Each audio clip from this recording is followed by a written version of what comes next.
Good evening, everyone. You're listening to Red Pill 78. Testing. 1, 2, 3.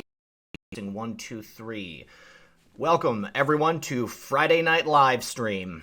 I am hoping that in the chat I can get some 5x5s, get some clarification from my viewers that you guys can hear me.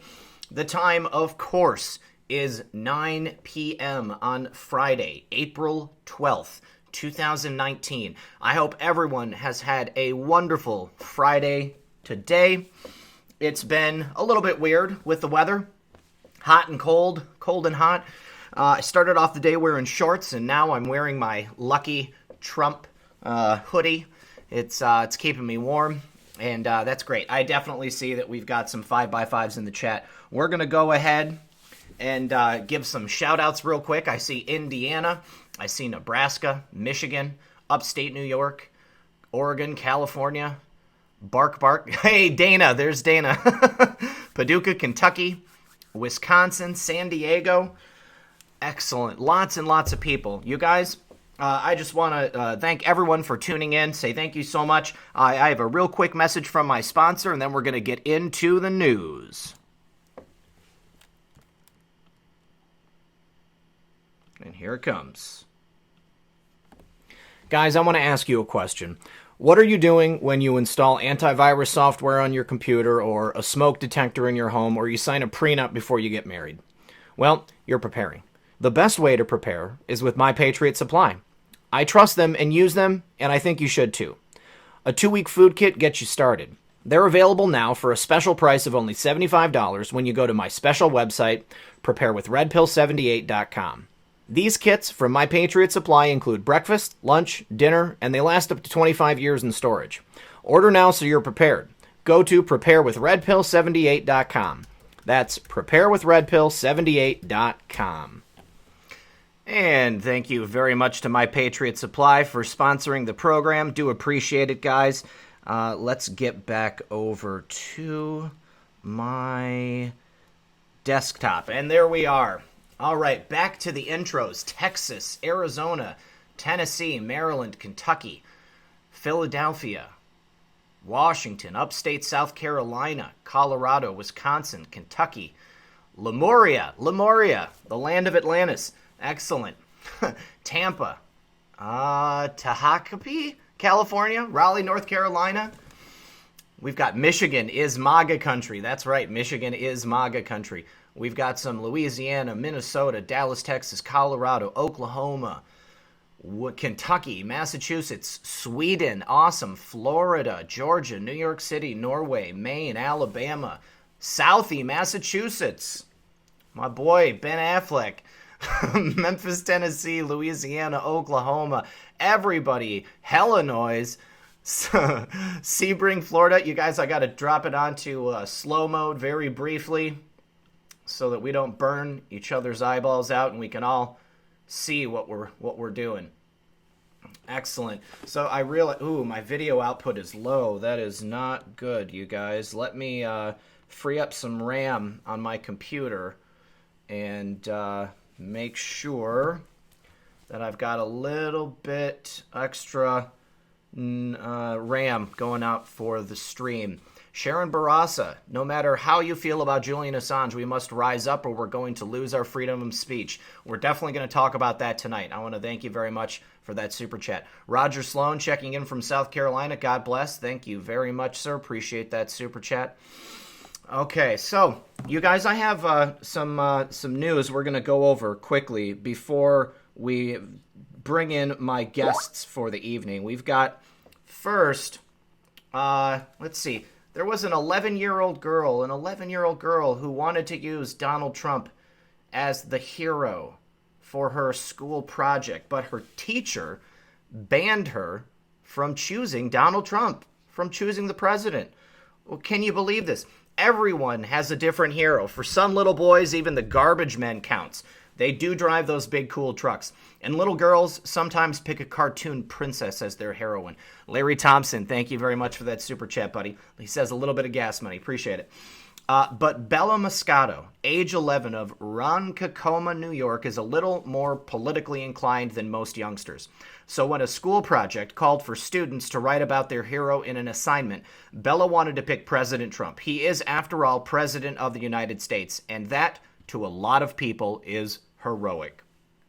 Donald Trump is my hero, she said, according to News 12 of Long Island. But she said her teacher wouldn't allow her to pick the president. She said, I wasn't allowed to do Donald Trump because he spreads negativity and says bad things about women. Garbage.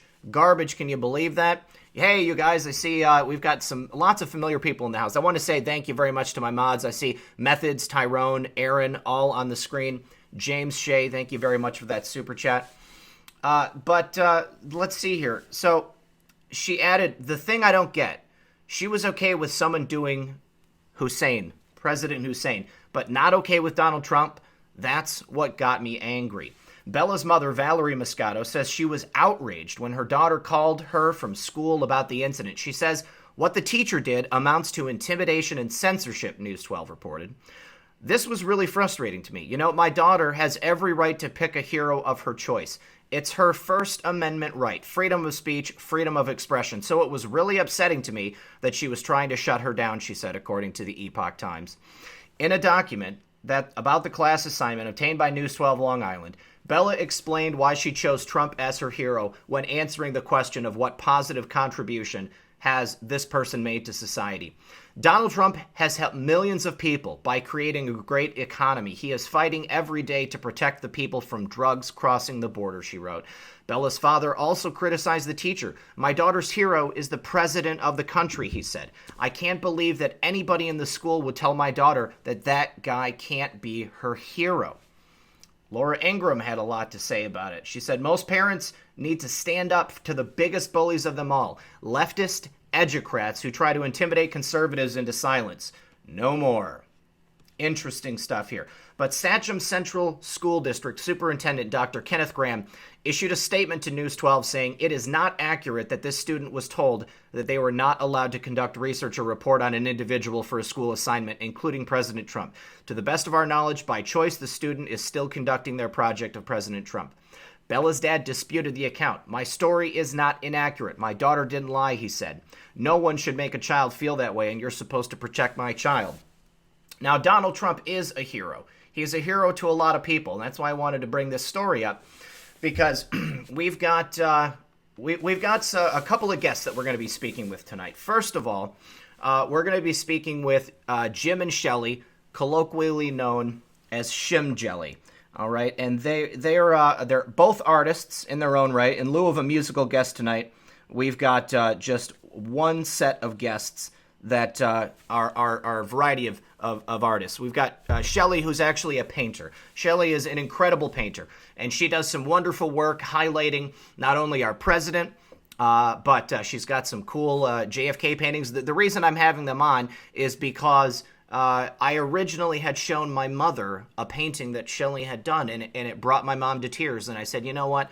I want to have these people on because they're awesome. So we're going to bring them in right now. Let me get them on the phone here via Skype.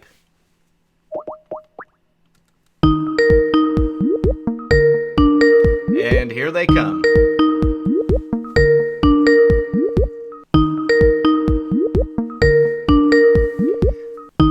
Please offer a warm red pill welcome. Jim and Shelley.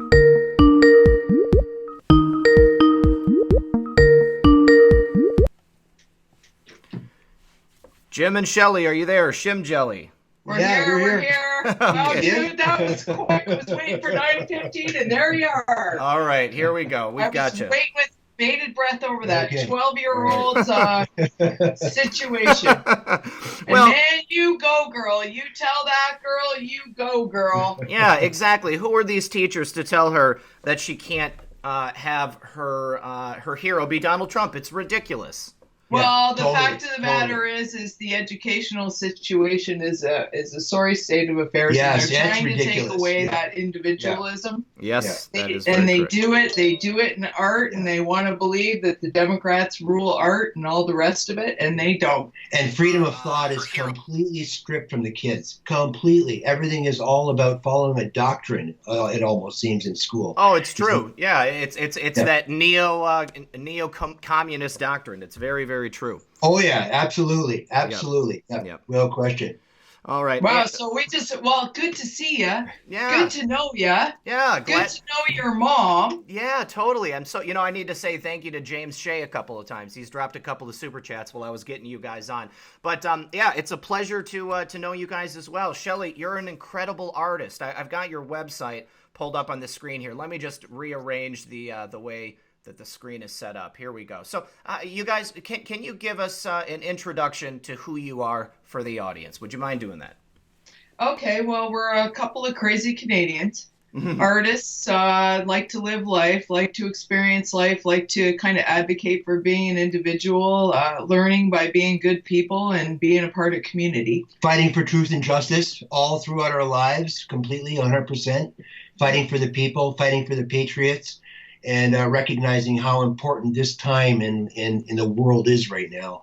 It's unbelievably important.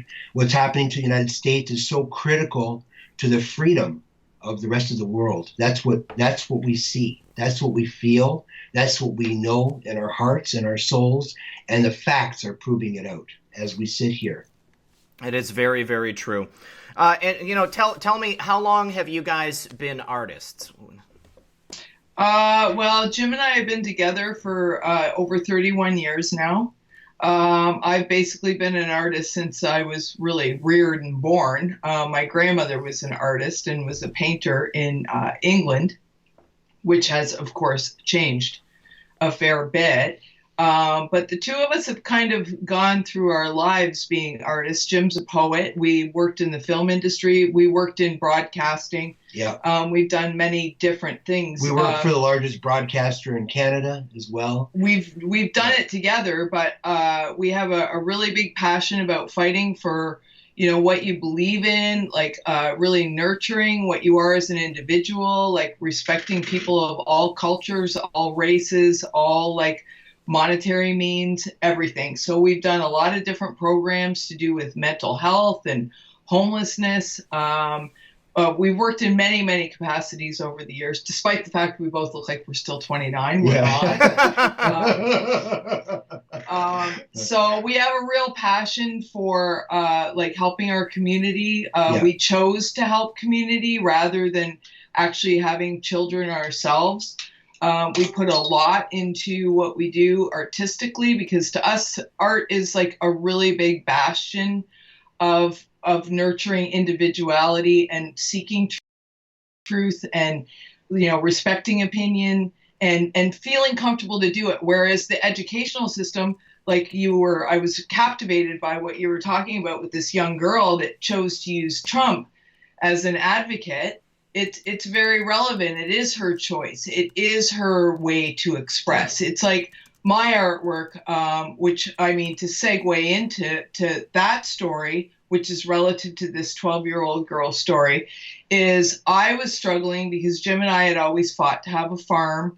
We're very grassroots, hard workers. And you guys, I'm so sorry to bug in, but I'm getting a lot of messages from people in the chat saying that it is man. It's buffer. Well, it's buffering so bad. Apparently, people are not even able to hear you. So I'm actually going to suggest that we do this interview tomorrow because I my video rate is extremely low and I want people to be able to see your work. And I want them to be able to talk to you. So, absolutely. Yeah. So when it was just me, it wasn't buffering. But now that we've got you guys coming in via Skype, it's buffering really bad. I think I need to figure out what's going on with that. But okay. The good news. The good news is we're forming a relationship that's going to be long. Yes, exactly. We will have you. We will have you guys back on again very soon. Okay. I need to figure out what's going on because I don't want people to miss this because your artwork is amazing. All right. Oh, not a problem, my dear. All right. Okay, No we'll worries. see you soon. Okay. All right. Thank you very much. Okay. Yeah. Okay. Bye-bye. Bye. You guys, I am so sorry about that. I'd like to ask everyone to tell me if it's working any better now. Yeah, the stream is going at 720 because I'm using a different computer, so I know that it's not going to pump it out at 1080. But would you guys just tell me, is it buffering right now? Because I've got the bit rate lowered and I've tweaked a couple of settings, but I'd like to get some feedback from you guys. Let's see, doing better now, 720. Somebody said it's buffering on 144. The likes don't sync. Yeah, you guys, I've had a lot of people telling me that the likes are not sticking. Okay, so it's working. It's better now. Well, the thing is, I had actually changed the settings before we said goodbye to Jim and Shelley. So that last part there, when Jim and Shelley were speaking, was it still buffering on the end there? Could you hear them, or were they still cutting in and out? Once you changed it, it's better. Okay, I can hear, but it keeps stopping. All right. So all good now. Everybody's saying it's good now. It's not buffering now. It's not buffering as much now. Sounds good. Well, still, I think that it's important. Can you see the artwork on the screen, you guys? This is the artwork, this picture right here that Jim and Shelley had sent me. And this is the original one that brought my mom to tears because it's a beautiful oil painting of JFK. And now, okay, it's not buffering. Oh, yes, it's perfect. Okay, great. Okay, that's great. All right, but just take a look at some of their pieces here, and these are their dogs. They called them Muffins, and they loved it that I have a dog named Muffin. But I just want to show you, here's a painting of George Soros. Very, very interesting. You guys, can you tell me if it was buffering at the end of our conversation with Jim and Shelley? Because I really do, I'm starting to think that maybe I'm just running out of bandwidth and that it stopped right before they got offline. All right, you guys, you know what I'm going to do? I'm going to call Jim and Shelley back up. And I need you guys to tell me if it's buffering or not. I appreciate your patience here, you guys, because I had two guests all lined up. And I really would like to be able to have both of them on. So we're going to open Skype back up. And I'm going to give Jim and Shelley a call. And we're going to see if it works this time, okay? And if it does buffer, then we know that we need to hold off. All right. Thank you so much, you guys. I do appreciate your patience. Love y'all. If this doesn't work, we've still got a lot of stories set up that I need to go through with you guys tonight. But we're getting Skype pulled back up, and yeah, for some reason my internet connection is it's just spotty tonight. I was testing it all day, and I had lots of issues all day, and I've seen lots of people never even heard. Jojo, if you want to share the link, you share preparewithredpill78.com, and I do appreciate you sharing that. But preparewithredpill78.com, that's how you get the special pricing. I'm going to put that in here.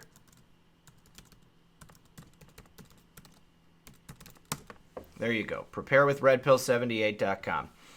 All right, I'm getting Skype pulled back up. Now, even before I get Skype pulled back up, you guys, if it starts buffering, let me know. Is it starting to buffer? Let's see here. No.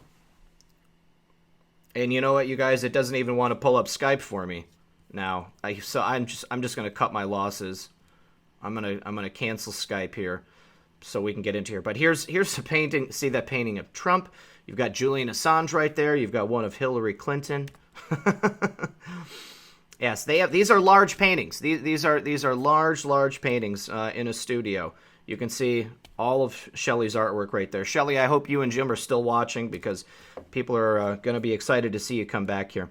All right, so we are going to go back to, let me actually quit Skype. There we go. All right, let me close out of this. And yeah, see, look, my video output is low. YouTube is not receiving enough video to maintain smooth streaming. Yeah, YouTube, they've been hitting me hard. They've been hitting me hard here. All right. So let's go back to the stories here. Donald Trump.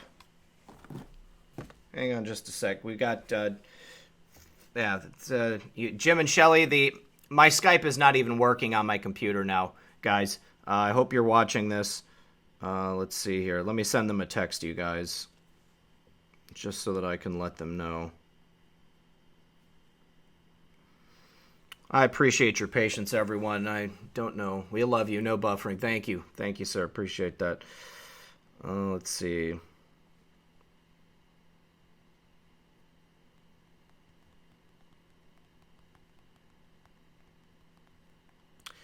You guys, I think I have to get a new computer. This is a real bummer. Yes, if everyone could, just do me a favor and check to make sure that you are still subscribed to me. Make sure that your notifications are still turned on. Make sure that if you definitely want to help me, then you can share this broadcast. Make sure you hit that thumbs up. Now, Donald Trump did something amazing today. He tweeted his support for busing illegal immigrants to sanctuary cities. You guys, this is huge. Now this may seem like a good idea. A good idea, because quite honestly, what it's going to do is it's going to deplete the resources of the leaders of these cities, the sanctuary cities. But it's also going to be very dangerous for the people living in these cities. I have friends who live in sanctuary cities. They're not very excited about this proposition. They're not very happy with Trump. But I can't imagine that there would be very much time before the people who are running these sanctuary cities decide that they don't want them to live in sanctuary cities. So another caravan of thousands of illegal immigrants left Honduras on Thursday. 100,000 illegal aliens were apprehended at the southern border last month. Democrats don't want to fix the crisis. The Trump administration this week discussed busing the illegal aliens crossing the border directly to sanctuary cities. Let's go ahead and see if we can get this video to work.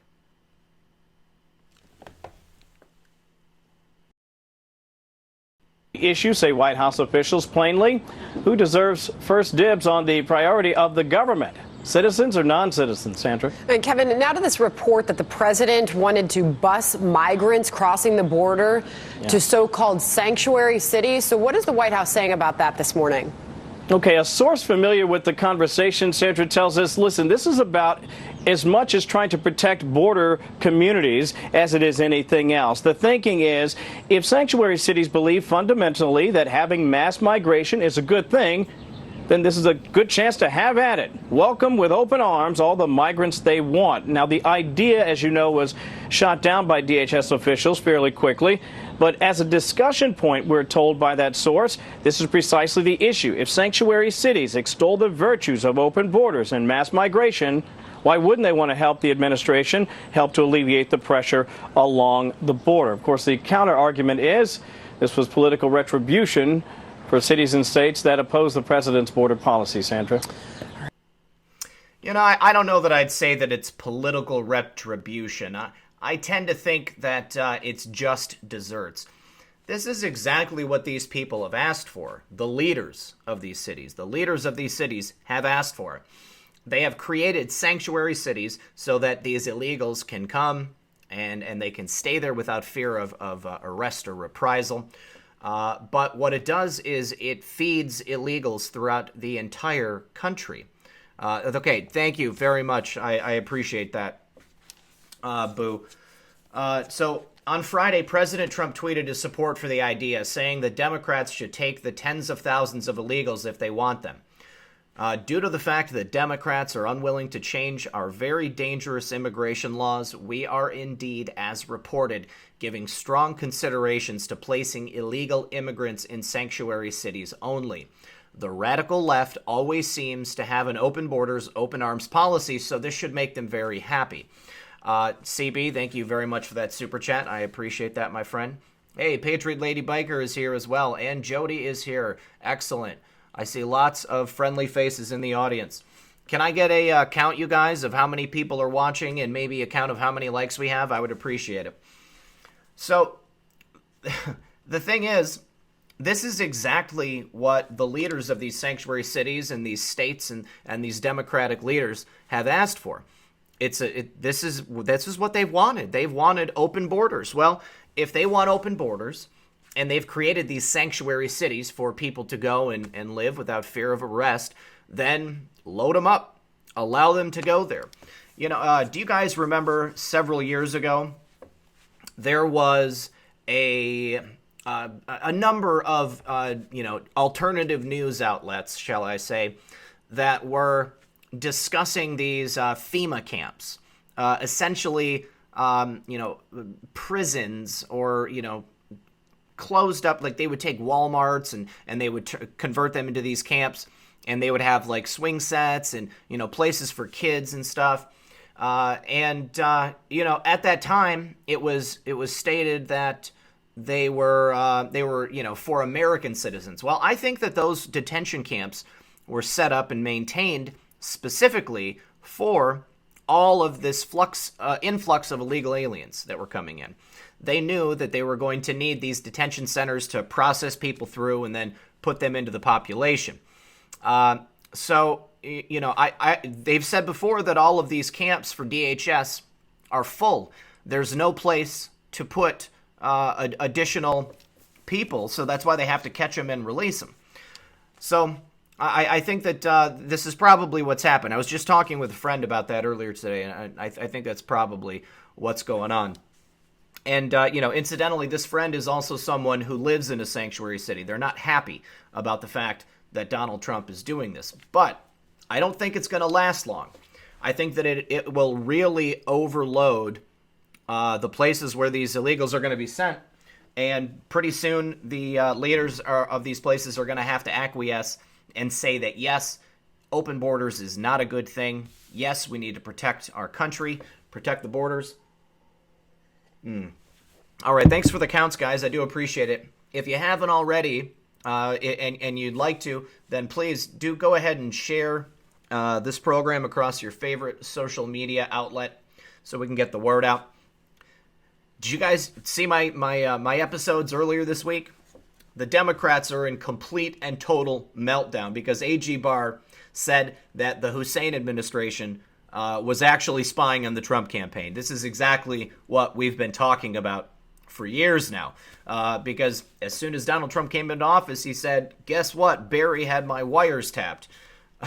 But and then everybody freaked out. The fake news media, all the Democrats, even a fair number of Republicans said, no, absolutely not. It couldn't happen. Well, we now know that it definitely happened.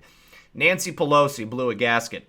Democratic Party leaders continued their meltdown on Friday following Attorney General Bill Barr's announcement that the Obama administration was likely spying on the Trump campaign during the 2016 election. This was news to Democrats who were counting on a phony Russia collusion coup to remove Trump as president.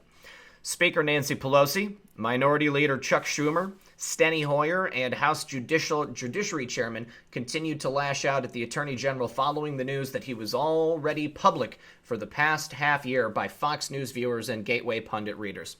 Chris Jones, thank you very much for that super chat, my friend. He says thanks, or that's for spreading the truth. I do appreciate that. Let's see. Let's go ahead and take a listen to this report from Fox Business Network.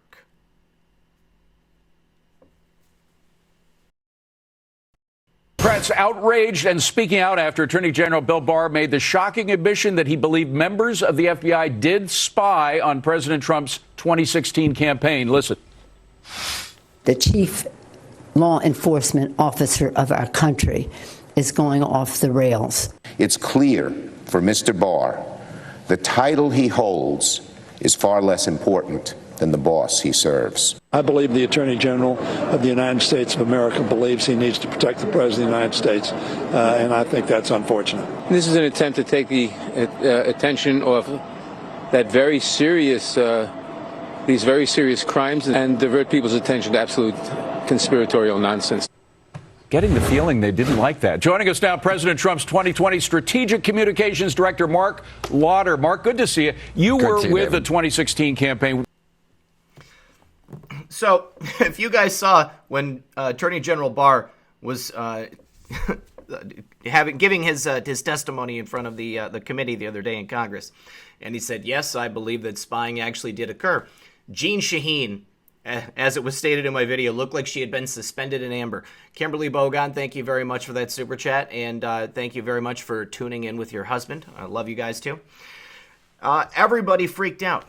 There was a meltdown across the entire Democratic sphere in Washington. Ken Starr, he had something to say about it. Bill Barr knows something. What he said was, stay tuned, America. Definitely stay tuned, America, because if you didn't know before, you know now.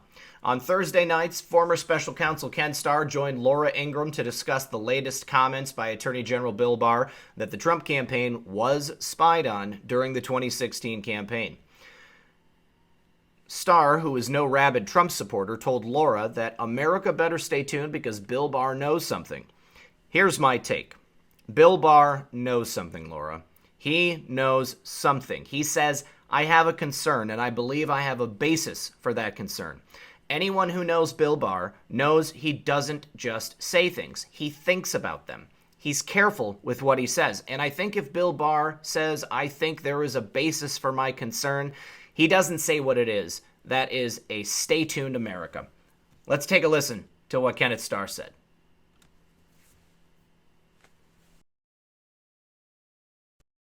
I think it's precedent. You were exactly right. Here is my take. Bill Barr knows something, Laura. He knows something. He said, I have a concern, and I believe I have a basis for that concern. Anyone who knows Bill Barr knows he doesn't just say things. He thinks about them. He's careful about what he says. And I think if Bill Barr says, I think there's a basis for my concern, he doesn't say what it is. He said, I'm not going to say what it is. That is a stay tuned America. Well, John, there was just staying on this Clapper for a moment. I want to play a flashback and then something he said today about this whole deal. Let's watch. I think we have it. Where is it? We have it or don't The have it? FBI started to look into Trump's ties to Russia in the summer of 2016. He says that spying is bigger than Watergate. So I ask you, was the FBI spying on Trump's campaign? No, they were not. I can't speak specifically, Allison, to what the FBI did. Now, do you think that this guy is in any way a credible source of intelligence information at this point, John? I mean, one story then, another story now. First, it's ridiculous for him to say it's not spying. If President Trump ordered Clapper's emails and one thing I want to interject here, you guys. When James Comey testified before Congress and told everyone when they informed people regarding the counterintelligence operation that was going on against Donald Trump, he specifically stated before Congress that he never told James Clapper. He said there was no DNI. Now, Dan Coates was DNI.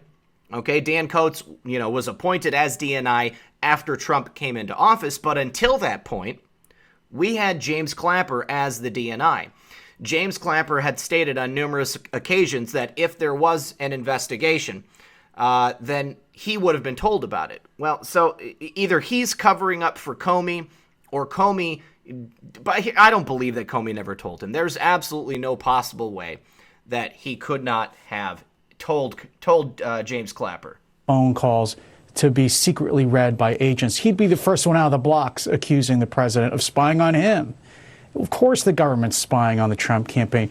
What we should be upset about is not about whether it's called spying or not.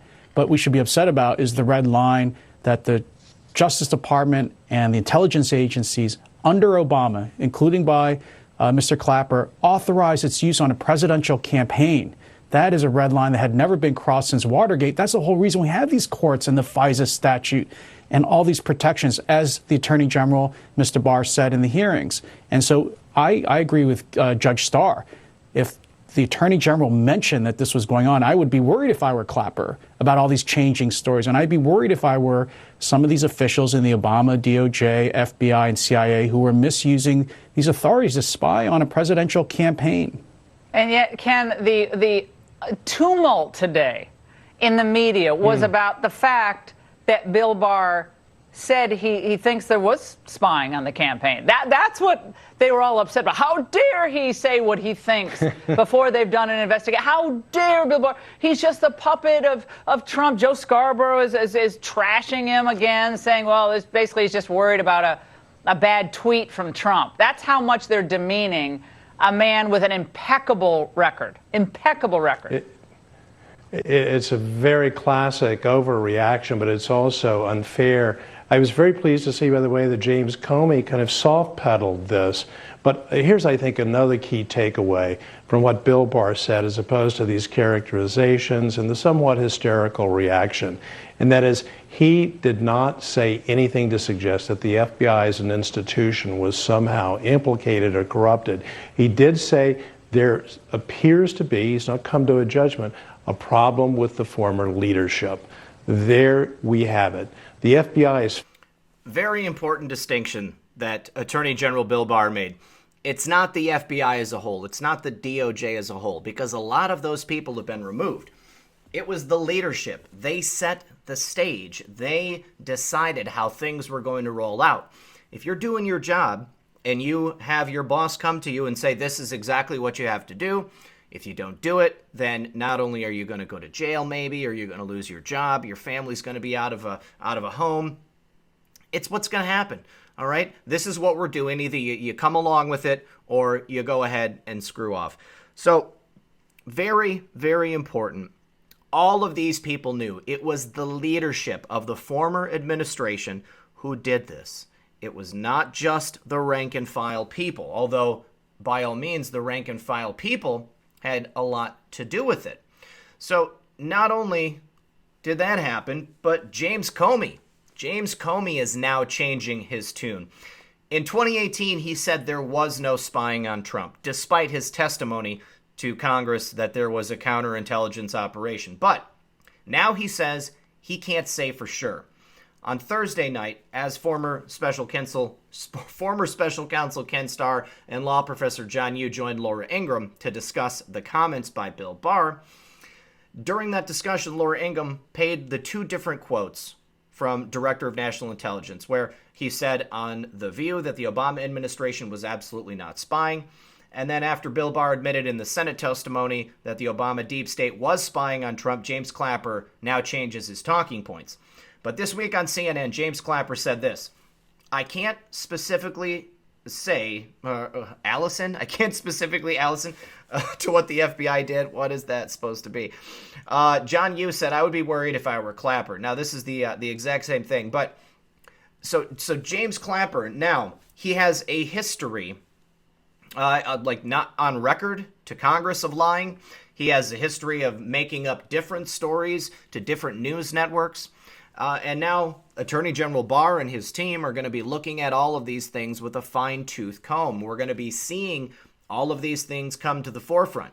We know James Clapper is a liar, you guys. We know that James Clapper is a liar. He said that there was no incidental spying on Americans when he was testifying about the metadata collection by the NSA. Well, we all know that there was. That came out. There's absolutely no way that James Clapper didn't know that this investigation was being done on Donald Trump. So in that same respect, there's no way he could ever have come out and said specifically that there was no investigation. He should have been told as the Director of National Intelligence. Now, James Comey is also playing dumb. Former FBI Director James Comey takes the cake with the best response to Bill Barr's allegation that the upper echelons of Obama's intelligence agencies spied on Trump's 2016 campaign. Leaker Comey played dumb and said he doesn't know what Barr is talking about. bull. With respect to Barr's comment, I have no idea what he's talking about when he talks about spying on the campaign, and so I can't really react, Comey said Thursday at a Hewlett-Faucet conference. Comey got the memo from his partners in crime, John Brennan and James Clapper, because he also called Barr's spying allegation concerning. Well, of course it's concerning. It's treasonous. It's against the Constitution. It's against everything our country stands for. It's against... It is a violation of not only Trump's rights, but it set a nasty precedent for all of the other investigations to follow it. Now, if a different administration had been voted in 2016, it would have been extremely bad for America. So, Comey said, James Comey then went on to define spying in his own terms and defended the FBI and DOJ. The FBI and the Department of Justice conduct court-ordered electronic surveillance. Comey said, I have never thought of that as spying. Give me a break. Court-ordered electronic surveillance, bugging someone, listening to their phone calls, is not spying? And if the Attorney General has come to the belief that that should be called spying, wow, James Comey, the fake Boy Scout. But I don't know what he meant by that term, and factually, I don't know what he meant because I don't know of any court-ordered electronic surveillance aimed at the Trump campaign, and that's the reason for my confusion, Comey said. Now, here's the thing, is the initial FISAs, the only public initial FISAs, were against Carter Page. And they're saying that because they weren't initially granted until Carter Page was off the Trump campaign, that would, technically not be spying on the Trump campaign. It's only looking at Carter Page.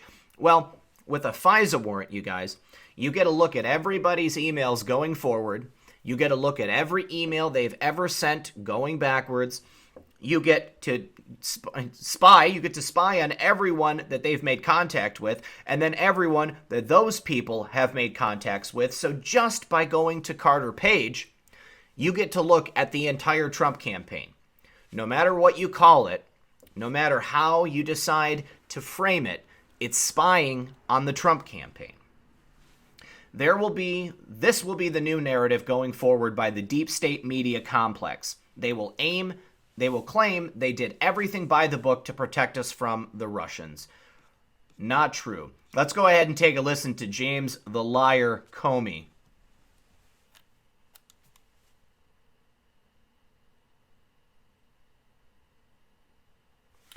Well, apparently the video is not working, but we know what he said. With respect to Barr's comments, I really don't know what he's talking about when he talks about spying on the campaign.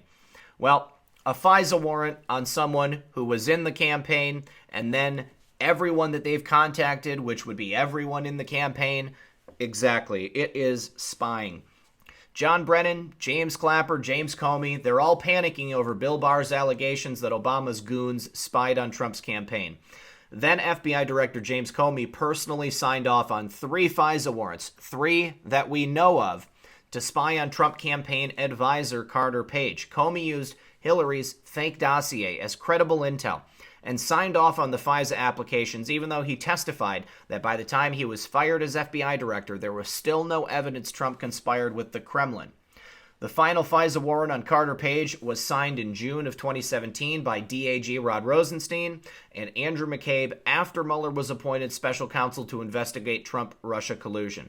There may have been more FISA warrants used to target other Trump officials, and we know this because we had the text messages from Lisa Page to Andrew McCabe, letting Andrew McCabe know that there were going to be 9 packages for him to sign. 9 packages. Okay, and they were coming from the FISC court. It is believed that Hussein's corrupt DOJ and FBI obtained FISA warrants on General Mike Flynn, Paul Manafort, and George Papadopoulos. However, it has not been confirmed.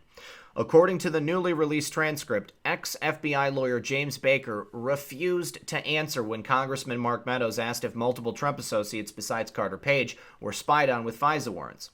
Baker's refusal to answer Meadows suggests that Obama's FBI and DOJ indeed spied on Flynn and others with FISA warrants. But Comey has no idea what Bill Barr meant when he said Obama's intel agency spied on Trump's campaign. One more point I'd like to make about this before we move to the next story, which is on the same subject, is that Barr said specifically it's not just the FBI, but intelligence agencies in a broader sense. Well, you know who that means. That means people like John Brennan and the clowns in America. And then, of course, intel agencies across the pond, so to speak. Former CIA Chief John Brennan, who's up to his eyeballs in Spygate, attacked Attorney General Bill Barr over his spying allegation. John Brennan was spooked, I love that reference, after Attorney General Bill Barr said in a Senate hearing that the upper echelon of Obama's intel agency spied on Trump's 2016 campaign. Yes, that includes John Brennan, the former director of the Clowns in America. No wonder why he's panicking. Bill Barr sent the Democrats, the swamp dwellers, and their stenographers in the media into a tailspin on Wednesday when he said Trump's 2016 campaign was spied on. I think spying did occur, Barr said during a Senate hearing, but the question is whether it was adequately predicated. And I'm not suggesting that it wasn't adequately predicated, but I need to explore that. I think that's my obligation. I am not suggesting those rules were violated, but I think it is important to look at that. And I am not talking about the FBI necessarily, but intelligence agencies more broadly. Brennan immediately ran to the hate Trump media and attacked Bill Barr. Brennan appeared on Conspiracy Theory MSNBC's Hardball with Chris Meadows and said he was disappointed with Bill Barr for using the S word. Spying. How dare Bill Barr accurately call it what it was? Spying. I was very disappointed in what Attorney General Barr said today about spying, Brennan said. Brennan, like his buddy Clapper, continued to spread Russia conspiracy theories in an attempt to take the heat off his own criminal role in Spygate. Brennan's buddy James Clapper got the memo and immediately ran to CNN where he attacked Bill Barr and also said he was disappointed in the Attorney General, then spread more Russia conspiracy theories. I thought it was both stunning and scary, Clapper, who served under Obama, told CNN's Anderson Cooper. TikTok says, I just sent you a FISA doc to your email. Thank you very much, TikTok. I appreciate that. Thank you for the super chat. I thought it was both stunning and scary. I was amazed at that and rather disappointed that the Attorney General would say such a thing. The term spying has all kinds of negative connotations, and I have to believe he chose that term deliberately. Well, there are negative connotations when you have the national security complex for the most powerful country in the world and completely spying on a rival political campaign. When you have a political coup taking place in the United States of America, these are all things that have scary connotations. Former clown director John Brennan and James Clapper both promoted Hillary's fraudulent dossier, and now a real attorney general threatens to expose their role in Spygate. Boom! Brennan perjured himself in a May 2017 testimony when he said he did not include Hillary's phony dossier in the IC report. Here's a brief list of Brennan's involvement in Spygate. Brennan's fingerprints all over the Spygate scandal. Brennan plus GCHQ. Brennan plus Fusia plus Obama briefs. Brennan plus Strzok plus ICA. Brennan plus congressional briefings on dossier. Brennan plus Harry Reid and pressuring Comey. Brennan plus Nellie Orr, and so on and so on. It was all Brennan. Brennan is the one who brought it to Harry Reid first of all. Brennan is the one who said that he had never seen it until October. Well, we know that that was most certainly a lie. Oh. You know who else is freaking out? Adam Schiff, pencil neck Adam Schiff. Schiff went into overdrive after Bill Barr drops spying allegation on the Hussein administration. He's doing President Trump's bidding. No, he's not. He is enforcing the rule of law. He is looking into things that have a distinct ability to destroy America, to destroy our nation. House Intel Chairman Adam Schiff attacked Attorney General Bill Barr after he dropped the spying allegation on Obama's goons. Schiff accused Bill Barr of doing President Trump's bidding. When you hear the Attorney General say he wants to look into what he calls spying into the president's campaign, what's your first reaction, ABC News reporter asked Schiff. It's stunning. Oh, I'm sorry, guys. I have to get a glass of water. Anybody in the audience taking the clown pill? It's stunning to hear the top law enforcement officer in the country talk so cavalierly about spying on a political campaign, or so honestly. This must be very pleasing for Donald Trump, who wants to create a narrative that he's the victim of some deep state coup. And he is. The Attorney General has a higher responsibility than simply doing the bidding of the President of the United States, he added. Watch. Oh, this is not going to work. Let me see if I can get it to work this way. For some reason, these Twitter... There we go. Oops. Delete. Let's try that. Treasonous. Treasonous. Use this link. There we go. Adam Schiff wigging out. Here we are. Gonna go ahead and get that mute.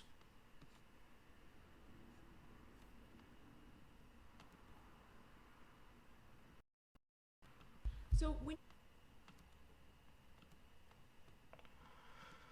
There we are. All right, Adam, let's go.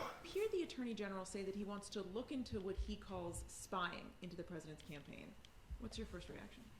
The first reaction is it's stunning to hear the top law enforcement officer in the country talk so cavalierly about spying on a political campaign.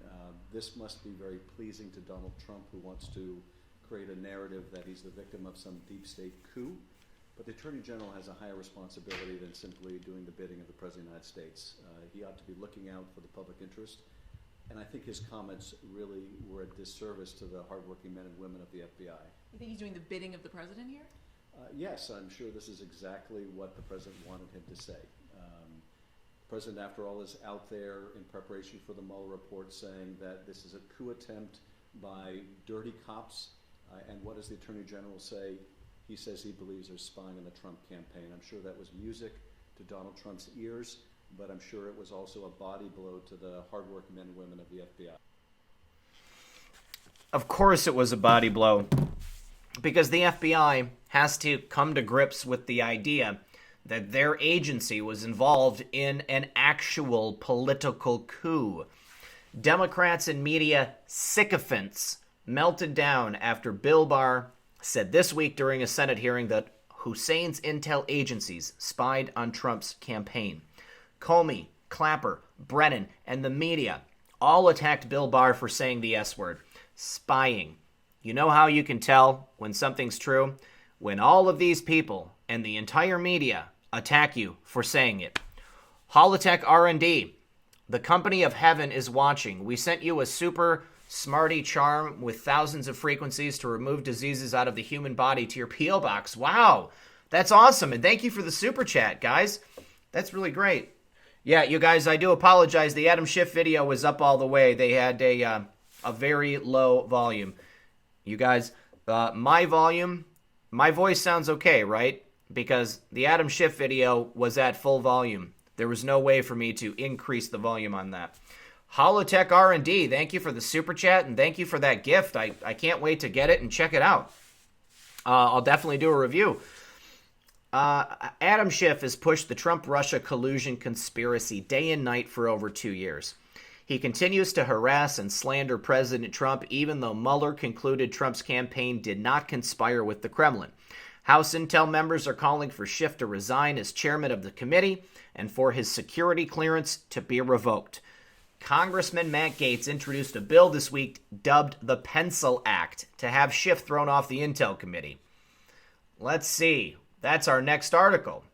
Matt Gaetz introduces the Pencil Act to remove Adam Schiff from the House Intel Committee. Revoke his security clearance. Congressman Matt Gaetz introduced the Pencil Act to remove Adam Schiff. Gaetz named the resolution Preventing Extreme Negligence and Classified Information Licenses Act, or the Pencil Act, a nod to President Trump, who recently called the Democrat lawmaker Little Pencil Neck Adam Schiff. Oh, you guys, I can't wait to get my pencil neck Adam Schiff t-shirt. I'll send you guys a picture of it when I get it. Today, Gates named the resolution after Donald Trump's nickname for Adam Schiff. And he said, today I filed the Pencil Act expressing the sense of the House of Representatives that Congressman Adam Schiff should be removed from the House Intelligence Committee and his security clearance immediately revoked, the resolution said. Representative Adam Schiff can simply not be trusted by classified or sensitive information. Leaker and liar Adam Schiff should be thrown off the House Intel Committee, and his security clearance should be revoked after he peddled Russian collusion conspiracy theories for over 2 years without any evidence to back up his claims. Schiff also leaked portions of Donald Trump Jr.'s testimony to the House Intel Committee to fake news CNN. Schiff was seen leaving the closed-door House Intel hearing many times while Don Jr. was testifying, and CNN would coincidentally publish articles about the contents of the hearing in real time. The House Intel chairman is still spreading Russian collusion lies about Trump, and he's abusing his position to continue to harass the president and his family. Many members of the House Intel Committee are calling on Schiff to resign. Former chairman of the House Oversight Committee, Jason Chaffetz, recently called for Schiff's security clearance to be revoked. I completely agree with that. I think that Adam Schiff does not deserve a security clearance. He went, I believe he was on CNN, and he said that it wasn't leaking. He was exposing Donald Trump Jr. For lying to Congress. Well, he didn't lie to Congress, otherwise he would have been charged with perjury for Congress. Adam Schiff is stupid enough to say on live television that he actually submitted leaks to CNN. I wonder if Matt Gaetz included this on his on his bill that he introduced. Was this from Joe Massapose? It looks like there's a Joe watermark there on there. So funny. So funny. Love it. What's next? Oh, Devin Nunes. He sent his criminal referrals to Bill Barr. Several potential violations in the Russia investigation. So many violations in the Russia investigation. Ranking member of the House Intel Committee, Devin Nunes, Thursday sent U.S. Attorney Bill Barr a criminal referral notification alleging potential violations of the law related to the Trump-Russia investigation. Nunes said in his letter that he and Congressman John Ratcliffe are prepared to brief Barr on misconduct by FBI and DOJ officials during the Bureau's Trump-Russia investigation. The criminal referrals stem from the investigation spearheaded by Devin Nunes, an American hero, and other Republicans on the House Intel Committee when the GOP held the majority.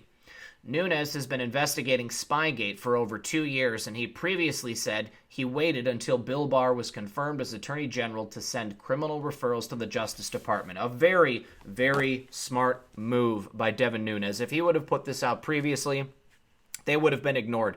But now, Devin Nunes puts it out because Bill Barr is there, and Bill Barr is actually going to do it. Excellent. Excellent.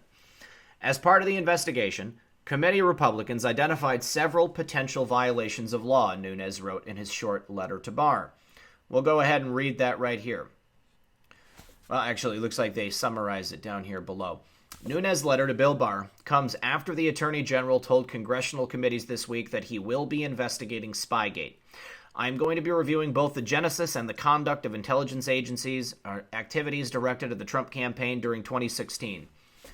He said, for more than 2 years, the House Permanent Select Committee on Intelligence, the committee, conducted a wide-ranging investigation into the Russian government's efforts to interfere in the 2016 U.S. presidential election. As part of that investigation, committee Republicans identified several potential violations of law. Given the sensitivities surrounding this matter, I will have my staff contact the department to arrange a time for Representative John Ratcliffe and me to brief you directly on 8 criminal referrals. I appreciate your consideration of this matter. I know that Bill Barr is going to meet with Devin Nunes regarding this because Bill Barr cares about the law as it's written. I think spying did occur, Barr said. But again, the question, was it adequately predicated? The answer to that, my friends, we know it was not adequately predicated. Nunes told Fox's Maria Bartiromo on Sunday Morning Futures that he was preparing to send 8 criminal referrals to the Justice Department this week, and Devin Nunes did not disappoint. He explained that the criminal referrals are actually involve more than 8 people because a conspiracy could involve 24 people, and he said more criminal referrals could be on the way. Nunes added, there are 3 referrals that I think are more complicated. So the first one is a FISA abuse and other matters. We believe there was a conspiracy to lie to the FISA court, and that's why we've got Comey, Clapper, Brennan, all of these people freaking out. By numerous individuals, they all need to be investigated and looked at, and we believe the relevant statute is the conspiracy statute. The second conspiracy one is involving manipulation of intelligence that also could ensnarl many Americans. Among the people who signed the FISA applications include then FBI Director James Comey, DAG Rod Rosenstein, Sally Yates, and Andrew McCabe. The third is what I would call a global leak referral, Nunes said. So there are about a dozen highly sensitive classified information leaks that were given to only a few reporters over the last 2.5+ years. So, we don't know if there's actually been any leak investigations that have been opened, but we do believe we've got pretty good information and a pretty good idea of who could be behind these leaks. Thanks to Devin Nunes, we may soon find out who leaked General Flynn's phone calls to Russian Ambassador Kislyak to the media. No wonder why Brennan, Clapper, and Comey are panicking. Panic, you guys. One moment, I'm taking a vape break.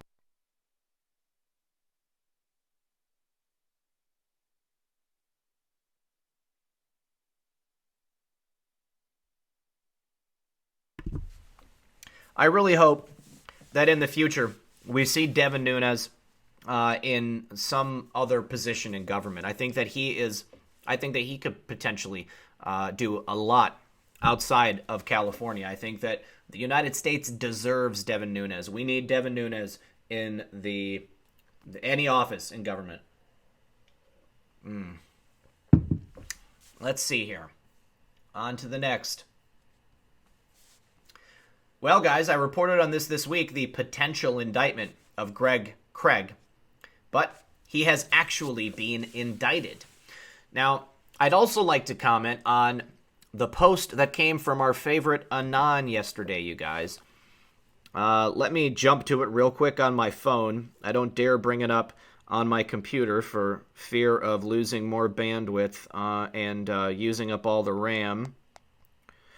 Let's see, where did it go? Here it is. If we were merely a LARP, asking questions on the chans, why are we being attacked daily by some of the world's biggest media companies? Social media companies deliberately applying censorship, banning, shills paid, inserted to disrupt media matters, blue checkmark, coordinated attacks, etc. All for a conspiracy on the chans? All for a LARP? Why is there a constant flow of disinformation being pushed regarding the 17th letter of the alphabet? And there's an example that's given. Disinformation push regarding Mueller is a white hat. Fake and false narrative. Think blockade. Now, I've speculated on the program before that perhaps Mueller was a gray hat doing things that he was forced to do by Trump in order to maybe get some type of lenient sentence. But we're told here specifically that that Mueller is indeed a black hat. So that would mean that Rod Rosenstein is indeed a black hat as well. But we've also got the curious fact that Trump and Rosenstein seem to have a very good relationship together. Higher Ground James says, enjoy the show. Thank you very much, my friend. I'm glad you do, and thank you for that super chat. So the post goes on to say, when you can't attack the information directly, you attack the source. If that fails, you create false, misleading information to discredit knowing, select, unaware followers would not take the time to self-corroborate the claims. Same vehicle and tactics used by the fake news media. Logical thinking always wins. Nothing can stop what is coming. As the targets turn to the other side, the attacks will intensify. We have the source. The source is the last half of our program. We're going to get into that in a moment. We all know who that is. But let's finish up with Greg Craig. Former Obama White House counsel Greg Craig was indicted by a federal grand jury Thursday on charges stemming from Mueller's probe related to work he did for Ukraine in 2012. Craig, 74, served as legal counsel for Obama from 2009 to 2010 and worked as senior legal counsel to Bill Clinton during his impeachment. Two of the most corrupt administrations. Let's see.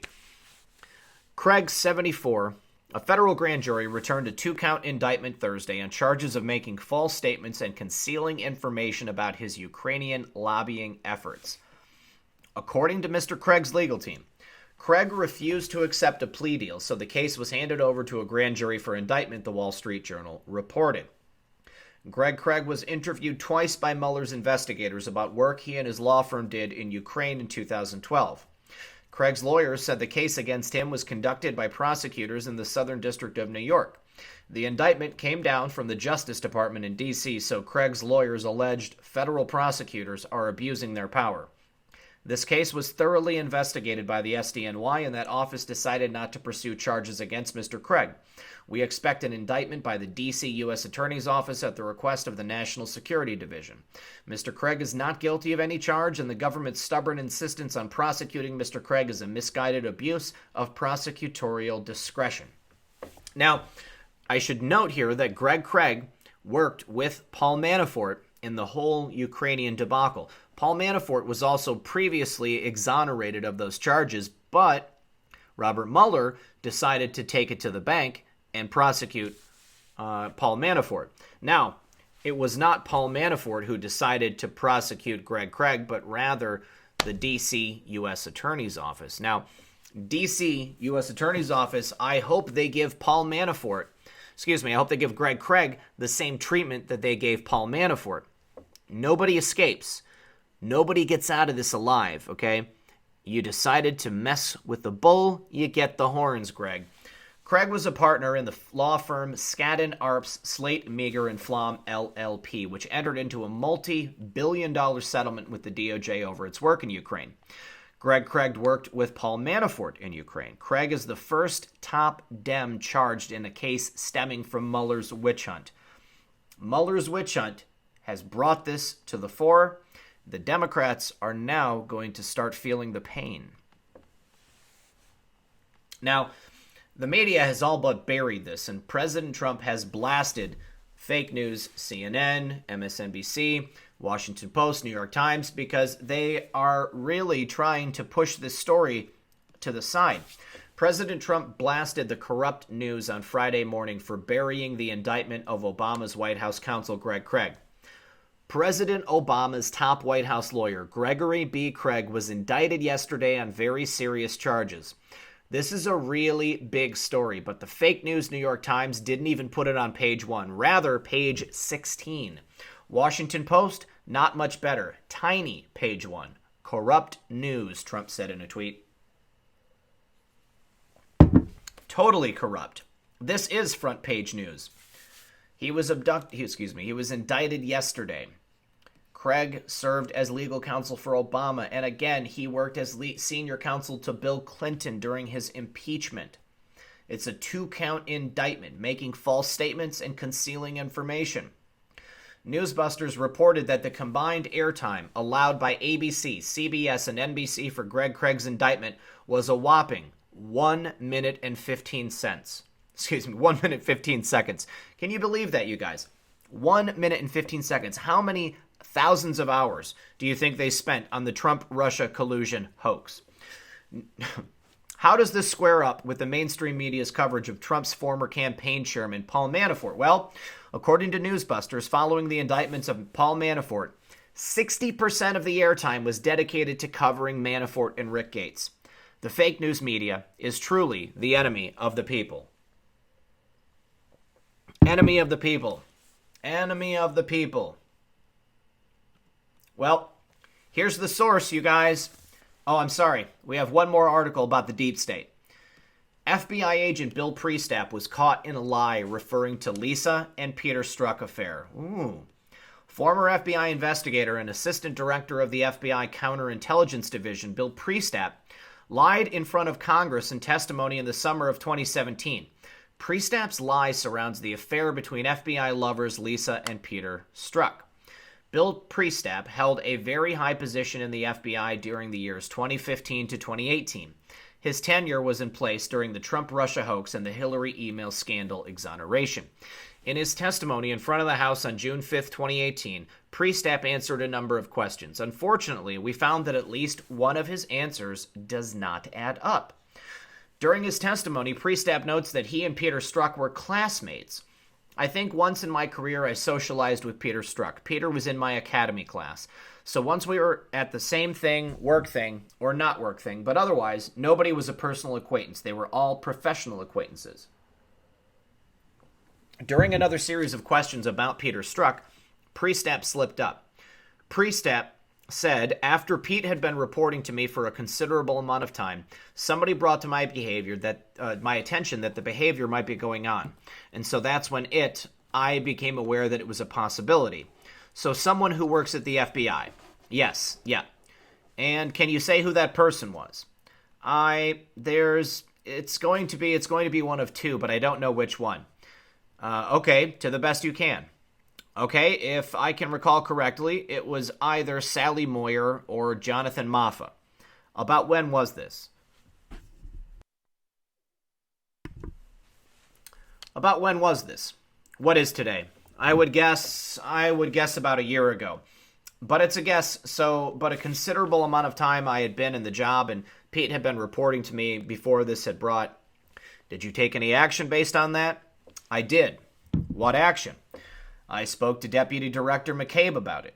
I also spoke to both Pete and Lisa about it. I felt I owed it to them. Lisa did not report to me, but I felt that they ought to be aware of what was being said. I didn't ask them if it was true, but they needed to know that what the impression was that was out there. And I don't remember my exact words, but what I was trying to communicate is this better not interfere with things, if you know what I mean. Like, to me, the mission is everything, and so we all have our personal lives, what have you. It's not the morality police.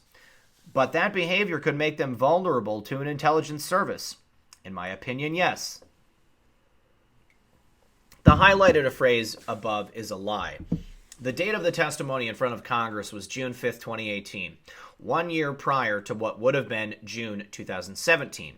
At this time, the corrupt FBI agent Peter Strzok and his lover, FBI attorney Lisa Page, were on the Mueller team. If this was before the Mueller team was in place, then why did Priestap not notify Mueller of the affair? He would have had a duty to do so. Priestap's actions related to the affair between Lisa and Peter Strzok, as President Trump recently referred to them, could not have occurred at the time stated by Priestap. If they were before the lovers' time on the Mueller team, Priestap had a duty to communicate the affair with Mueller. He certainly did. Certainly did. And everything is unraveling for the deep state. Why? Because we have the source. Now, a lot of people are freaking out about Julian Assange being arrested, but they're not thinking about the greater possibilities that come with him being arrested. Now, to a lot of people, Julian Assange is a journalist. And so this person here, James Goodale, said that Julian Assange being convicted will criminalize the news gathering process. Well, not exactly. Not exactly, because what Julian Assange is being charged with is actually assisting in the gathering of that intel from an encrypted government system. So not exactly the same thing as walking into the basement of a building or the parking level of a parking structure and accepting documents that were taken from a government office. But James Goodale, the vice president and general counsel of the New York Times during the Pentagon Papers scandal, is warning that the light charges against Julian Assange is part of an extradition scheme that could ultimately criminalize the news-gathering process in the digital age. Goodale warns that, generally speaking, a journalist can indeed instruct his source in a manner which will permit the source to escape identification, and that criminalizing that aspect of journalism will be a blow to the First Amendment. But does that hold true if the means to shroud your identity is in the process of gathering the information from an encrypted government computer system. I don't know, guys. I don't know.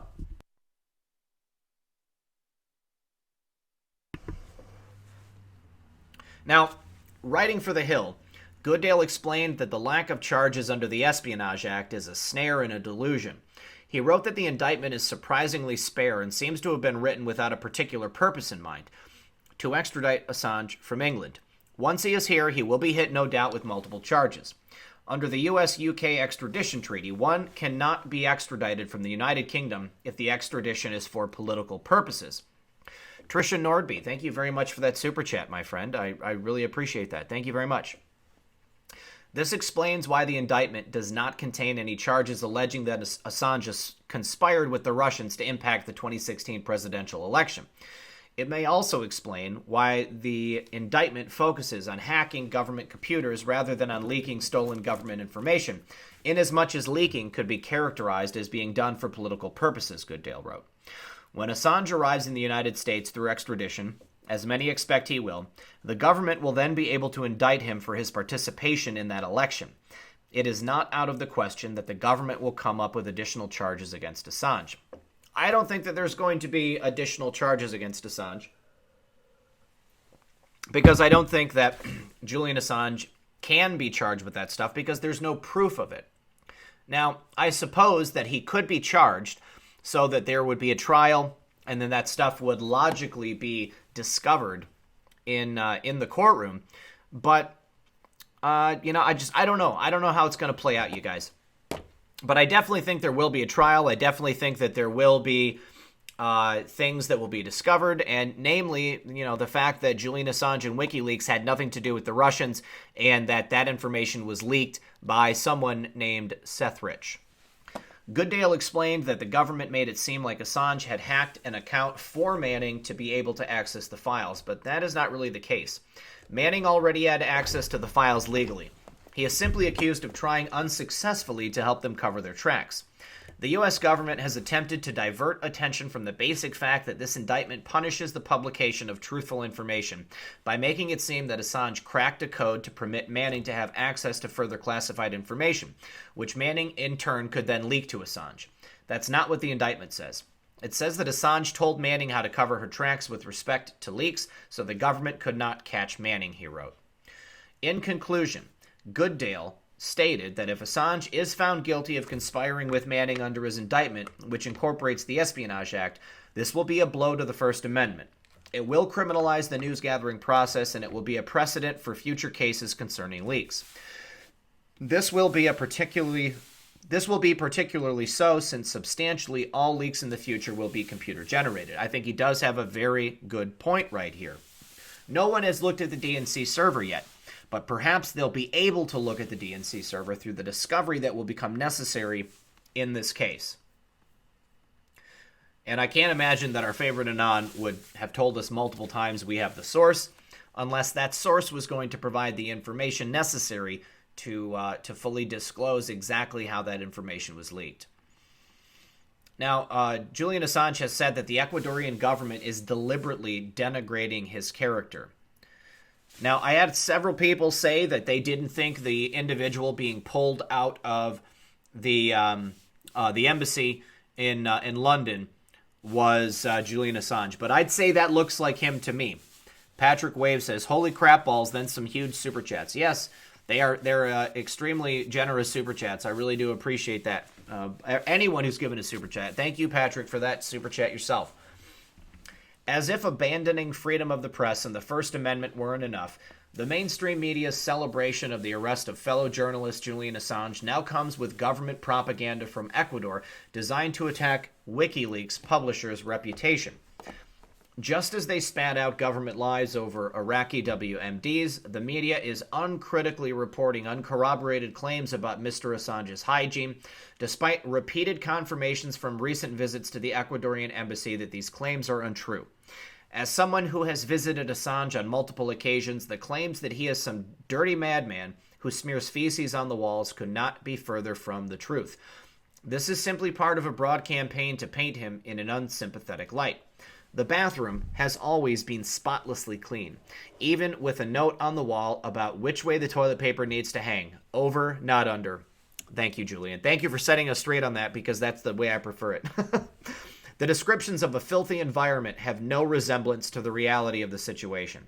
On March 25th, when I visited Assange, he expressed deep frustration over the fact that the Ecuadorian government had gagged him, preventing him from defending his reputation as the media circulated the same government slander. WikiLeaks knew that speaking out about his asylum would be grounds to terminate it under Ecuadorian President Lenin Moreno's draconian terms. Moreno has publicly admitted that Assange could not talk about his treatment in the embassy. The publisher has been gagged since March 2018, giving his many enemies in the establishment freedom to shape the narrative without challenge. While I was in London, in the prior week prior to Assange's arrest, I exclusively published a copy of his testimony before the Ecuadorian courts where he was fighting the gag in October. He told the court, due to my isolation, I have not been able to participate in the debates occurring around me, and that has resulted in a climate of libel and fake news that might be expected for someone who has been in the business of exposing very large and very powerful corrupt organizations that abuse human rights. He explained that it saddened him to see information denigrating to my character not only spread by the various organizations that I have exposed, but in this hearing by some members of the Ecuadorian government. Assange said that the attempts to attack him personally are simply to make headlines and aid his persecution. Another friend and regular visitor of Assange, who was scheduled to meet with him this week but was unable to due to his arrest on Thursday, also described him as a very caring and very warm person. He said that after multiple visits to the embassy and hugging him many times, he has never noticed any hygiene issues. Obviously, he's stressed, but he is still completely mentally capable and brilliant, the friend told Gateway Pundit, brushing off the attacks on Assange's character as ridiculous. The friend added, some of the media have started or continued picking up on vast smear campaigns that are completely false and intended solely to harm Julian's reputation. I would say that this is exactly what it sounds like. They want to denigrate Julian Assange's character. They want him to look as horrible in the public eye as possible. You know, if Julian Assange truly was protected by the idea that a journalist can assist someone in gathering intel to give them as a member of the press, then, you know, what he did as far as what's written in the indictment really shows that he actually did nothing wrong. So I would really like to see Julian Assange eventually set free, and I'd like to see him continuing to publish. I don't know if that's possible now. I don't know if WikiLeaks is going to be something that can be redeemed after it's been taken over by the clowns, but we'll see. Now, Alan Dershowitz totally chimed in here, and he said there's no constitutional difference between WikiLeaks and the New York Times. He says there's no constitutional difference between WikiLeaks and the New York Times, according to Alan Dershowitz. Writing for The Hill, Dershowitz explained that if the New York Times in 1971 could lawfully publish the Pentagon Papers, knowing they included classified documents stolen by Rand Corporation military analyst Daniel Ellsberg from the federal government, then indeed WikiLeaks was entitled under the First Amendment to publish classified material that Assange knew was stolen by former United States Army intelligence analyst Chelsea Manning from our federal government. Payne, thank you for that super chat. He says, you are just spot on. Let's all learn. Thank you so much. I do appreciate that. Appreciate that super chat, my friend. Now, Dershowitz argued that if Julian Assange is charged with espionage or any other crime for merely publishing the Manning material, this would be another Pentagon Papers case with the same likely outcome. He explained that while the government may attempt to make a case that the New York Times is more responsible with their publications than WikiLeaks, the Constitution does not distinguish between degrees of responsibility. He noted that potential political pamphleteers, Thomas Paine or James Callender, were not considered responsible publishers during their time. The scholar also noted that the case against the publisher is factually weak, claiming that he had offered to help Chelsea Manning crack a password, but that he did not have any luck. Not the strongest set of facts here, Dershowitz wrote. Assange was arrested on April 11th after spending nearly 7 years with asylum in the Ecuadorian embassy in London. Lenin Moreno, president of Ecuador, had plotted to remove him from the embassy in exchange for an IMF loan, essentially selling the political refugee. That's right, folks. Ecuador just received $4.2 billion from the IMF in the weeks leading up to Julian Assange's expulsion from the embassy. That's incredible. Hey, Space Shot 76 is here. What's up, buddy? Good to see you. Good to see you. Thank you so much. You guys, Space Shot is one of my OG brothers. And thank you very much for showing up tonight, buddy. I do appreciate that. I had some technical difficulties earlier, some issues with YouTube. Okay, so I've got good stream health right now. So I guess there's probably not going to be any buffering. But as soon as I turned on Skype, it was a crap show. And Bree is here too. Bree, good evening, Bree. I saw my my mod Greg Gilman as well. I see JoJo. Lots of my mods in the chat tonight, you guys. I also saw a lot of people asking to be mods, you guys. But I'm unfortunately I've got enough mods. I don't need any more mods. So I appreciate the offers, but I don't want everyone in the chat to have a wrench, because then it would make no sense. Let's see here. Jeffrey Mooney says, "Who's the oldest here? I'm 57." Well, here's some good news. France is willing to consider offering Julian Assange asylum to prevent a U.S. extradition. France is willing to consider offering WikiLeaks publisher Julian Assange asylum if he requests it from them. When asked about Julian Assange during a local radio program, France's Secretary of State for European Affairs, Amélie de Montchalin, said we should listen to what he wants to do. However, she added that we don't offer asylum to someone who's not asking for it. Assange's French lawyer, Juan Branco, has asked President Emmanuel Macron to bring the 2019 Nobel Peace Prize nominated publisher to France to avoid extradition, according to a report from the New York Post. The Ecuadorian government allowed UK authorities to enter their embassy and arrest Assange after revoking his asylum in exchange for a hefty IMF loan. Assange has been living in the embassy since 2012 when he was granted asylum, a week before WikiLeaks had tweeted that a high-level source within the Ecuadorian state had informed the publisher that he will be expelled within hours to days, using the INA Papers offshore scandal as an excuse.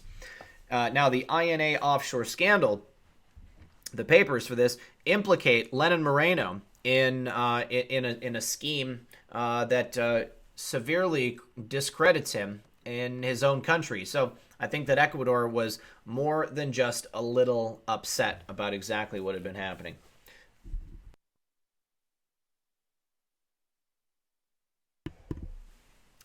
All right, so on to our last story of the night, and then we'll just hang out and talk for a little bit, you guys.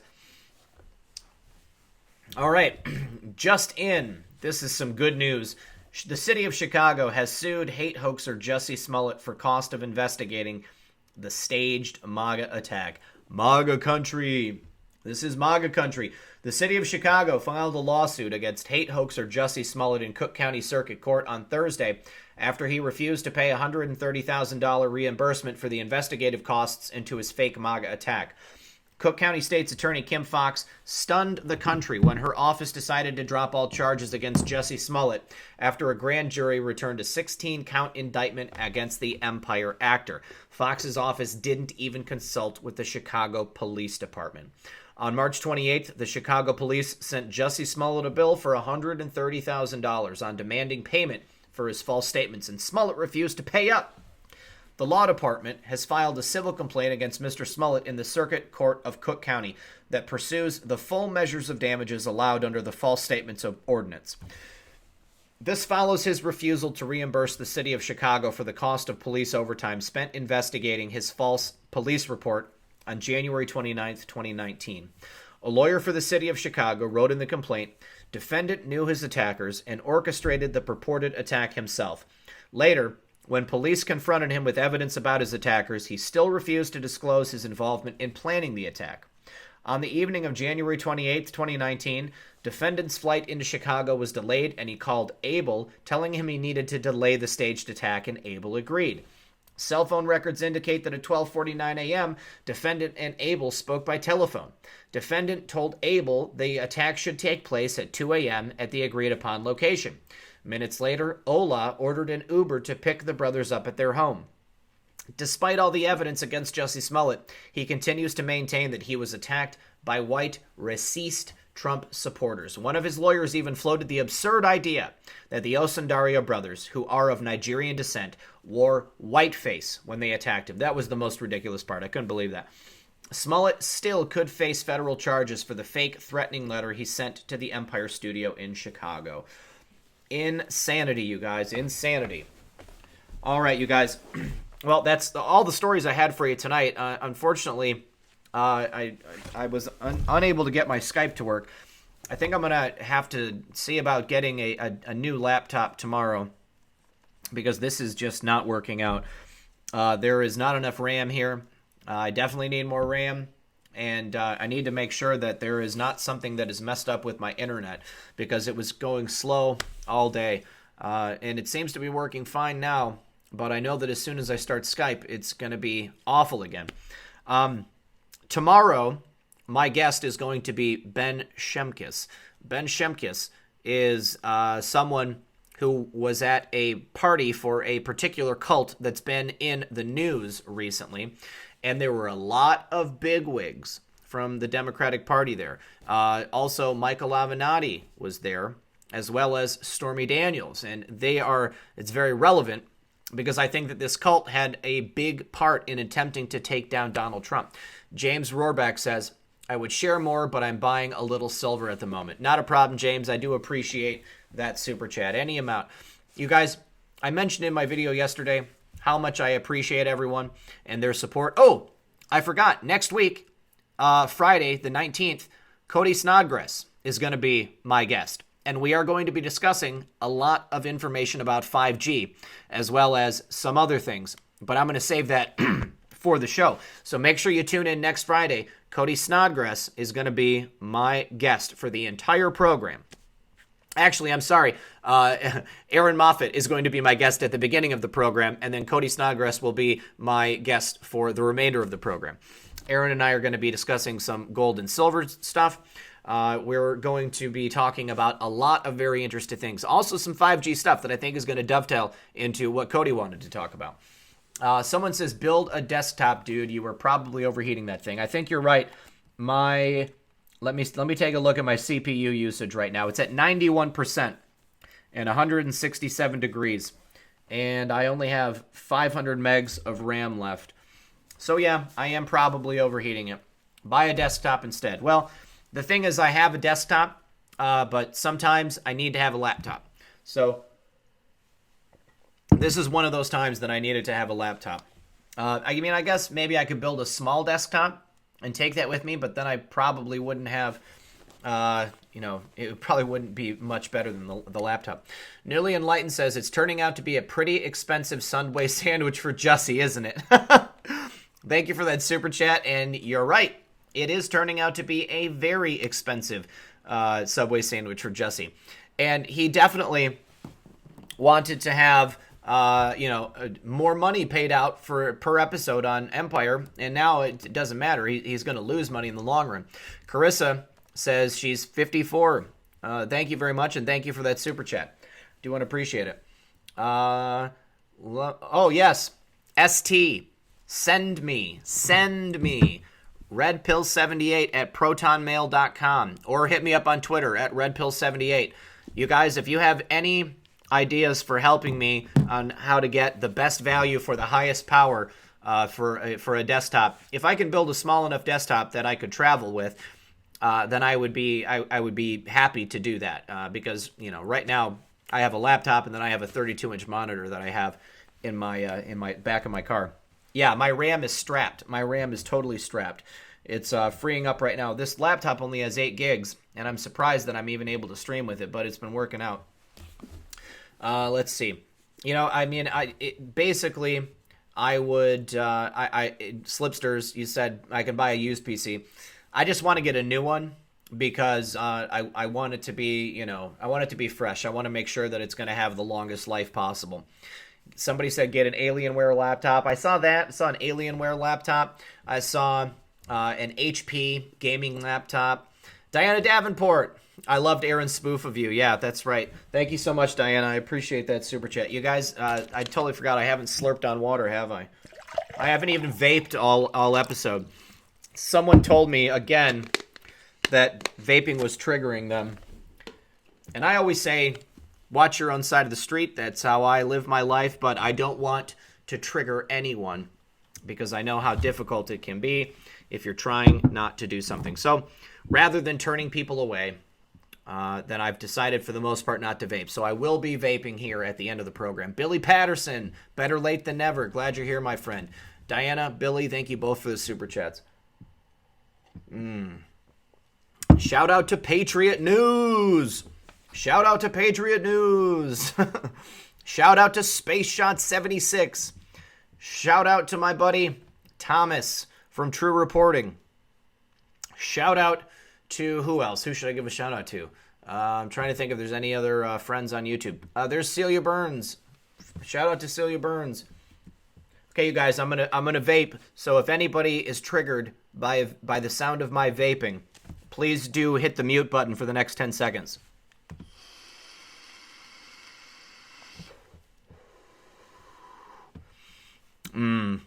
Unicorn frappe. Roger Sloan. Roger Sloan says, saw the Ninth Circuit Court of Appeals upheld Trump on asylum seekers having to wait in Mexico until their hearing. Any info? Joanne Moretti source. I had heard that they had dashed that. Maybe it was a different judge.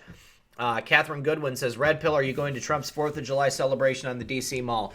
I may be going to Trump's 4th of July celebration at the D.C. Mall, but I'm not going to be there as Red Pill 78. I would just be there as a fellow Trump supporter. Let's see. You know, guys, somebody mentioned that 8 gigs of RAM should do it.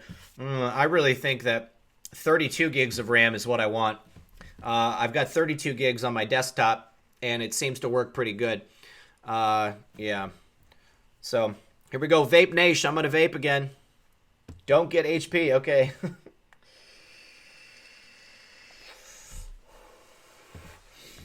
Yeah, there was an interesting article from Neon Revolt on Sebastian Gorka and some other people. You know, I don't want to comment on it because it talks about other people that are on YouTube, and I don't ever want to start drama with people. I would tell everyone to use their own discretion and you know, pray on it. Use your own discerning logic. Decide who you should follow for yourself. Oh, hey, there's a link for a Dell Precision. We'll go ahead and go to that link. I'll check it out. Oh, it's not letting me. There we go. There it goes. Okay, I'll pull that up for when I'm done. Let's see. Look at this. Somebody, Rustbot Apocalypse 2020 says that I started vaping because of Red Pill 78. Quit smoking after 25 years of heavy smoking. Thanks for vaping. See, I've gotten so... Shout out to Team Bogon. Once again, Team Bogon. Thanks, guys. Appreciate it. James Blank says, Trump has done nothing about immigration. Now he wants to release them. What would keep illegals in the cities? Keep them from committing crime. He would definitely lose my vote. Well... I don't think that I understand, first of all, James, and thank you for the super chat. I don't believe that that Trump thinks that they're going to stay in the cities. But, well, I mean, if they're sanctuary, then maybe he does think that. I think that what he wants to do is to completely overwhelm these sanctuary cities so that they will, you know, change their minds and not want to be sanctuary cities anymore. I also know that there have been so many people who have come here. Oh my God, I want 512 gigs of video RAM, totally. So many people have come here that there is absolutely no room left in the detention centers. There's no more room left in the detention centers, so there's no place to put them. Hold on, Brian Tracy. Yeah, I think $2,000. I don't know if I can afford that, but we'll see. We'll see. I've already got a monitor, so I don't need a monitor. But let's see. Well, that's $16.89. That's more reasonable. 24 gigs of RAM. I think 24 gigs of RAM would totally do it. Well, what's the video card like on this? It's an Intel Xeon. It's refurbished. I could handle that. Integrated onboard. I think I need a really good video card. So let's say I need a lot of RAM. I need an extremely good video card. What else? What else could I use? I guess really that's it. Lots of RAM and a giant video card. Not so worried about onboard storage because I've got lots of 1 terabyte hard drives that I can do. The illegals are being released because there's no room left in the detention centers, you guys, and that's not Trump's fault. That's not Trump's fault. He can't do anything about it unless we change the laws. We need to change the laws. His hands are tied. Let's see. What is this one here? $8.99. So I can get it with 32 gigs of RAM. What's the, oh, wow. i7 up to 3.5 gigs. That's good. Let's see. What's the video?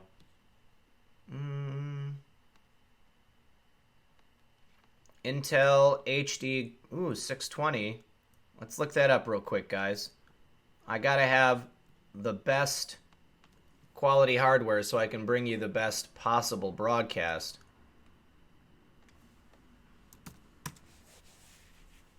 Intel HD graphics 620.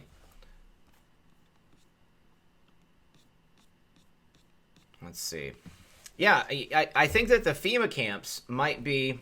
This is great. Okay, let's take a look. Celia Burns. Good to see you, Celia. Celia says, thank you, my friend, for all the hard work you do for us. I'm so grateful you created this forum and live stream for all of us to come together. Well, thank you very much, Celia. I'm very happy that you're here, and I'm very happy to be here with you. Thank you for saying that. All right, so this is, well, it's only got 8 gigabytes, but I could update the RAM. Intel Core i5-37.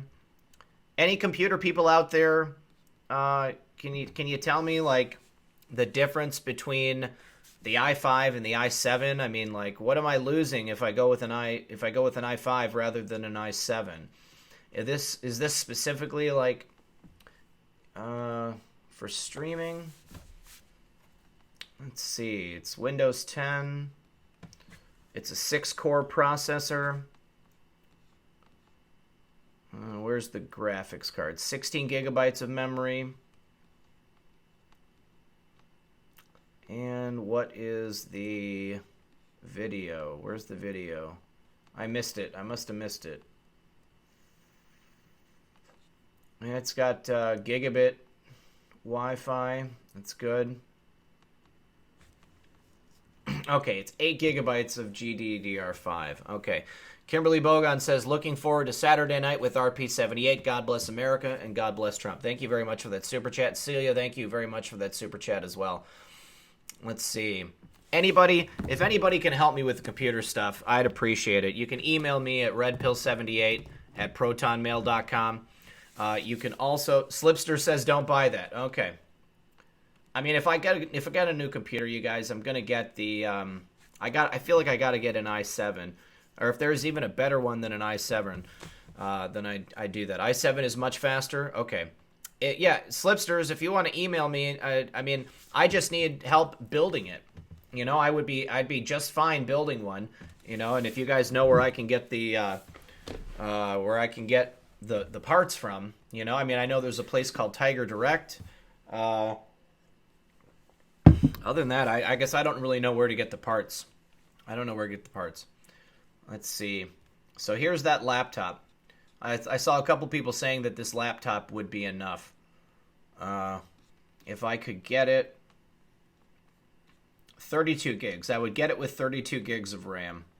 It's only got 2 gigabytes of DDR3 memory. Is that Intel? That's 620. Is this good? Let's see. Let's take a look at the review, you guys. 4 is the newest. DDR3 or 4. I saw it, but they just said DDR5. Didn't know 5? Okay. So 4 is the newest. Maybe it was. What's my budget, man? I'd like to keep it under $2,000, but AMD has more bang for my buck. So let's take a look at this review. The Intel HD 620 is an integrated graphics processor. I want to see some benchmarking. Gameplay benchmarks. Here we go. This would help. So, doesn't bring any significant performance boost over its precursor. In the greater scheme of things, the 620 is obviously a low-end graphic solution. It's, however, capable of rendering many of the popular game titles. You know, I was trying to do some research. Newegg.com. Okay. Oh, yeah. I know about Newegg. Newegg.com.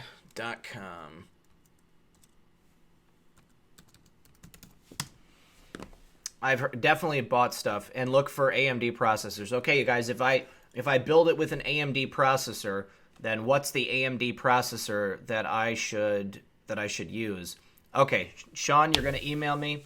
Everybody that emails me on this, just title the email as computer parts or something like that, because I get so many emails, and sometimes they get pushed through to junk, and then I might not see them. And let's see. Yeah, you know, I figure if I get a laptop, it's just easy to cart around. All right, guys. Well, I think that's all I've got for you tonight.